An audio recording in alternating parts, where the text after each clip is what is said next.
What's going on YouTube? This is Superbowser from the Turtle Nation bringing you guys an episode of our comic book review series.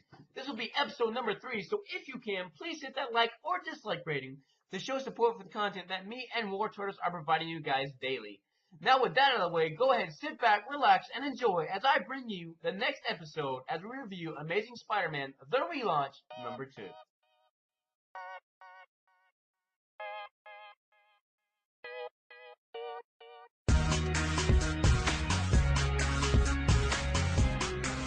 Welcome back, YouTube, to episode number 3 of our comic book review series. In this episode, I will be reviewing Amazing Spider-Man number 2. So, let's go ahead and get started. In the last comic book, we left off with Peter finally coming back to his world, and there's a lot of mistakes that have been made, and he's finally adjusting to his new life. And we leave the comic as he's going into battle with a new team of villains.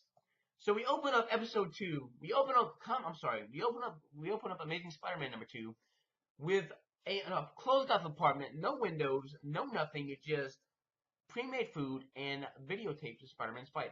And there we see the woman that was teased in the first comic book, the girl that got bit the same day Peter Parker got bit. And all she's doing is cooking food and watching videotapes of all of Spider-Man's fight, as if she's studying somehow. So that's the last we see of her for the second comic book, which is awesome, and it's a great teaser. They're doing a great job teasing this character.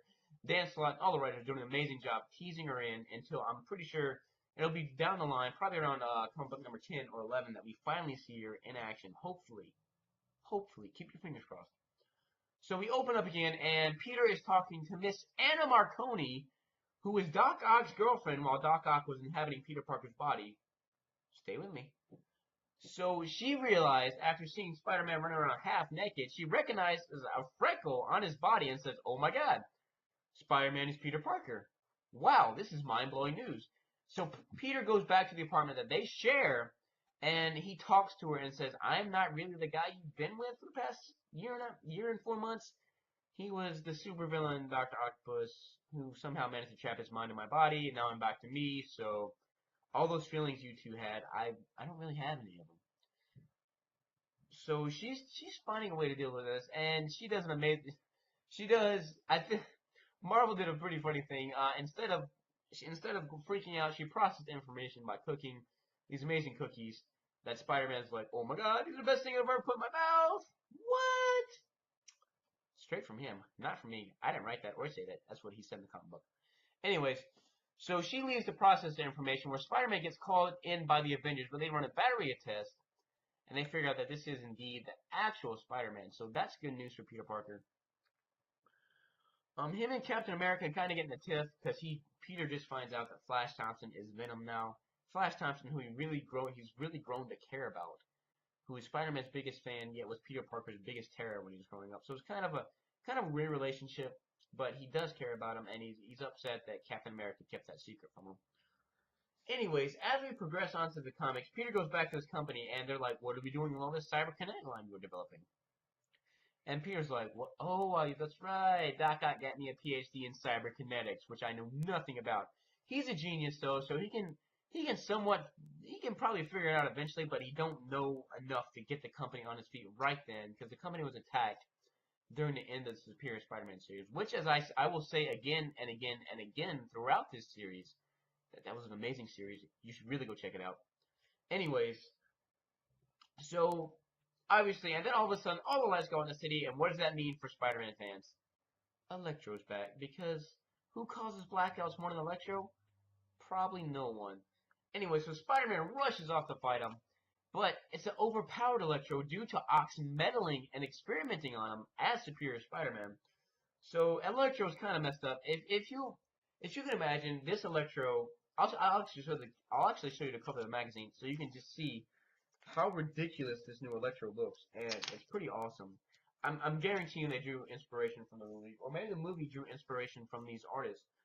But look at that. Look, that is how Electro looks, and he's been buffed insanely by Ock's meddling. So Peter has to find a new way to beat him.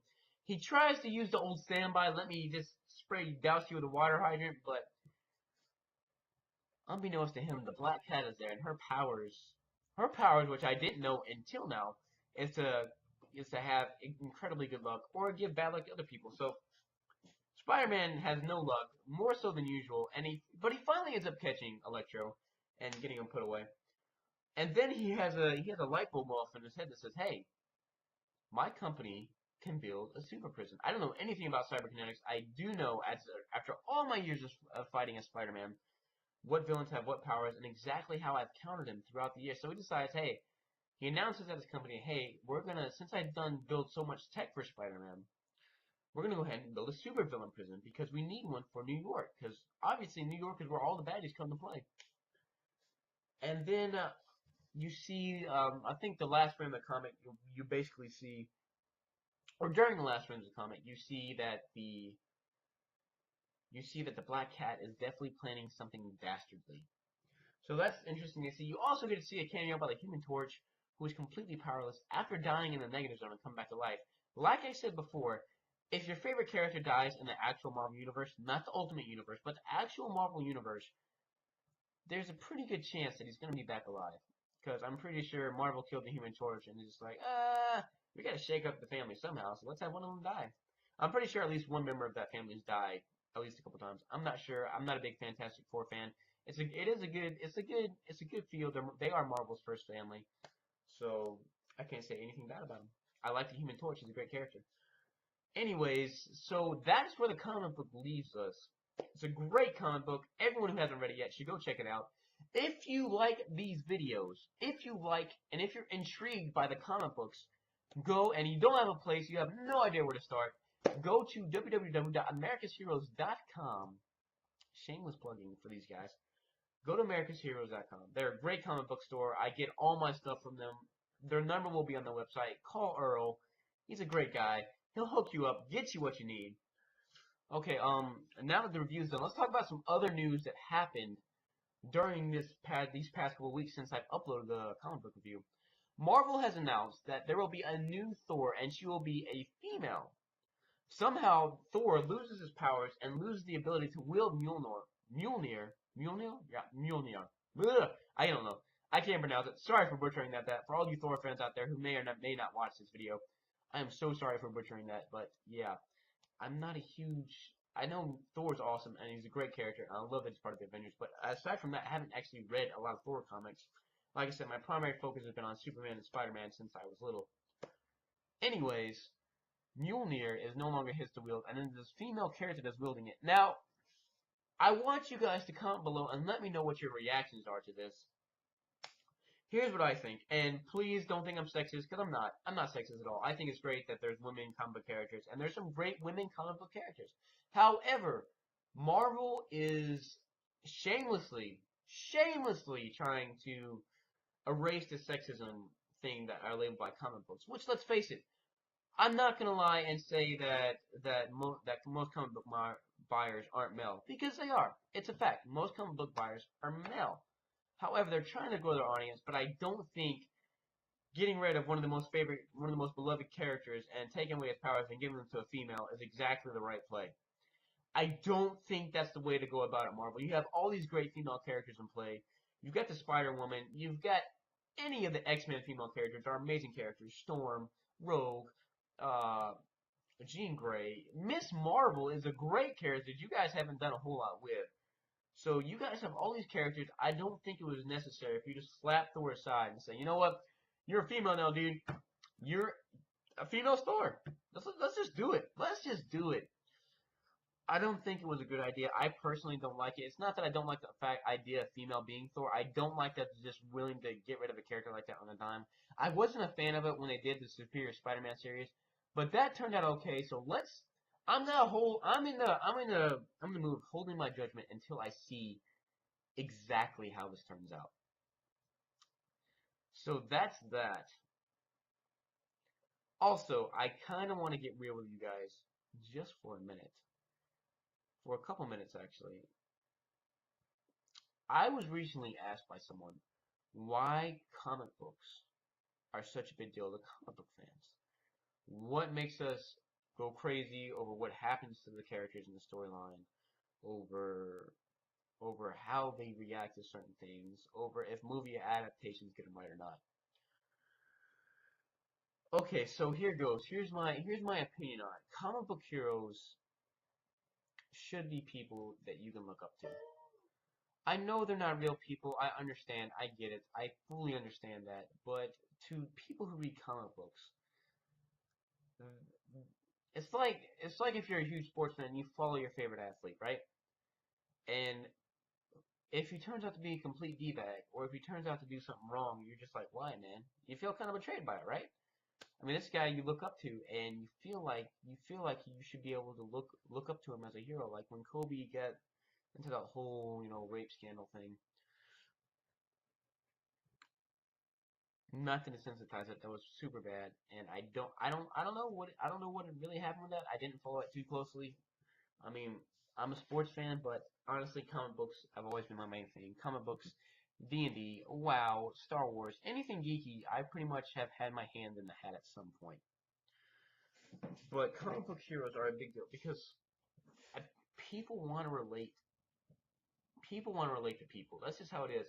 People want someone they can understand. People want someone that have gone through the same life experiences as them. And a lot of these heroes in comic books, you'll see, have gone through some horrible things. My favorite character, Peter Parker, as obviously has gone through some terrible things. Look at his childhood. His parents died when he was little. He was bullied his entire life, and he was never really popular in school. And he got made fun of for it. He got made fun of for being smart. I mean, he was a character back when jocks ruled the world. In all honesty, he was. He was a character back when jocks ruled the world.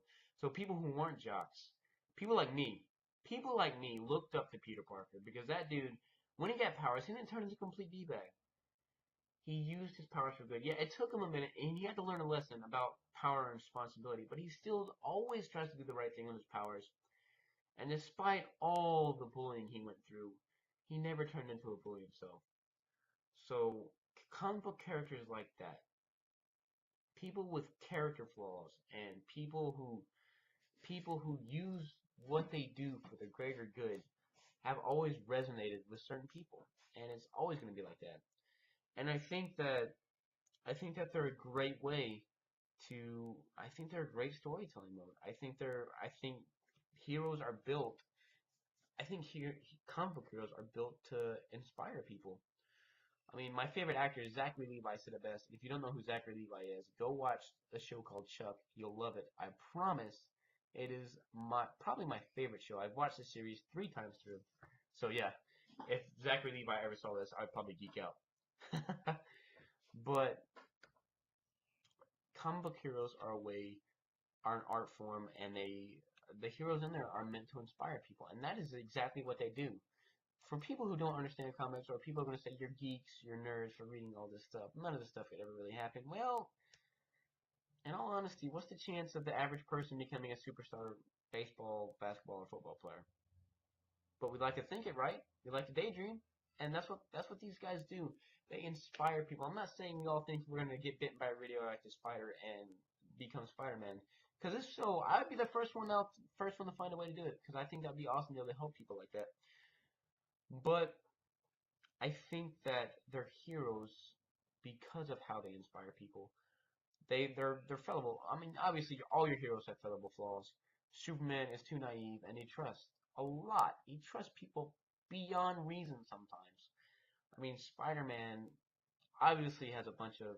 I mean, he can be cocky and arrogant. Well, he can be cocky sometimes, but he uses his humor to mask his insecurities, and I identify with that guy because I've done that before. I was not the most secure person in the entire world. I was really insecure when I was growing up. I guess I wasn't the most popular kid, but you always, I mean, yeah, I grew up with heroes like Luke Skywalker, and I'm sure everyone's grown up with Luke Skywalker and Spider-Man and Clark Kent. Those guys stand up as the 3 guys that, if I had to pick 3 heroes from my childhood, probably those 3 guys. Um, Me and my dad didn't have such an awesome relationship when I was growing up. It's gotten a lot better now that I've been into the real world and experiencing things. But as a kid, you look for those kind of heroes, the people that inspire you. And those 3 really inspired me: Superman, Spider-Man, and Luke Skywalker. All 3 huge inspirations and had a huge influence on my life. But there it is, comic book heroes. That's how I think they inspire people. I also like to think that they're kind of a legacy, you know? I hope one day that my son is a Spider-Man fan. Am I gonna force him to be one? No. Do I buy him a lot of Spider-Man stuff? Yes. Guilty as charged. 100%. I'm not gonna lie. Guilty as charged. So, for those of you who think, who make fun of people like me who like comic books a lot, think about what you're doing first. Really. Think about it. Try to come at it from their point of view. And we'll try to understand, this, we'll, vice versa. I mean, everyone should try to understand each other, and it'd be a whole lot better place. And in fact, if more people like comic book heroes, it'd be a lot better world, in my opinion. So that's it. Sorry for getting really real with you guys. This video's been on for 15 minutes now. Okay, so now that all that stuff, now that I've said my piece on that, thank you guys for watching. We appreciate all the support. Don't forget, if you like the video, please hit that like button. If you didn't like it, if you felt I rambled too much, which I probably do, hit that dislike button. Either way, but if you enjoy the content, you want to see more videos, go ahead and hit that subscribe button so you too can be part of the Turtle Nation.